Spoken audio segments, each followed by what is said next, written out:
Hello বন্ধুরা, আমি মনিকা। আমি চলে এসেছি আমি টেলিভিশন। সোমবার সকালে যখন সবাই রিমেলের আতঙ্কে টিভি দেখছিল যে রিমেলটা এখন কোথায় আছে না আছে, তখন আমি এবং আমার পরিবার কি করছিলাম চলুন তো দেখা যাক। সকালবেলার ভিডিওটা তো শেয়ার করা হয়নি আপনাদের সাথে, কিন্তু বেলার ভিডিওটা অবশ্যই শেয়ার করছি। এই যে আমার শাশুড়ি এখন আমাকে মুড়ি মেখে দিয়েছে, আমি এখন মুড়ি খাচ্ছি। আসলে সবারই তাড়াতাড়ি খাওয়া হয়ে গেছিল, আমার খেতে ভালো লাগছে তাই আমি সবার লাস্টে খাচ্ছি।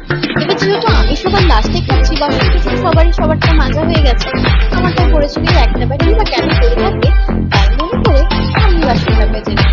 আসলে আমার শাশুড়ি না একদম পছন্দ না অগোছালো জিনিস বা জল পড়ে থাকা বা বাসন পড়ে থাকা। একটা বাসন সেটাকে রেখে দিয়ে লাভ কি, মেজে নিলেই তো হয়। তাই আমিও চটজলদি ওনার কথাই মনে করে মেজে নিলাম। একটু ভালো বউ তো হতে হবে নাকি। বাসন মাজা শেষ, চলুন এবার আমি ঘরটা গেছি।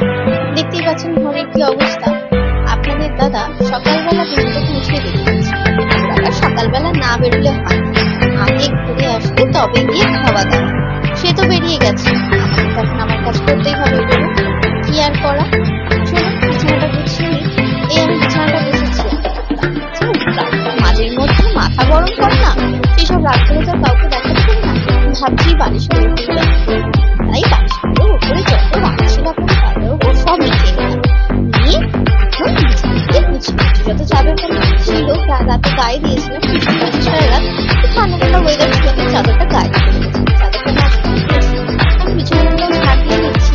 আসলে শাসন করেছেন ঘর পরিষ্কারের সাথে সাথে মন পরিষ্কার রাখতে। আমার মনটাকে যেরকম ভাবে পরিষ্কার করেছি, বিছানাটা পরিষ্কার করতে দেখতেই পাচ্ছি বিছানা হয়ে গেছে।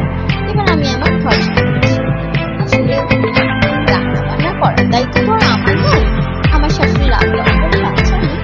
কি রান্না করি, রান্না করতে গিয়ে হাতটা তুলেই তুলি ওর থেকে ভালো রান্না আমি করতে ঘরের কাজ করি।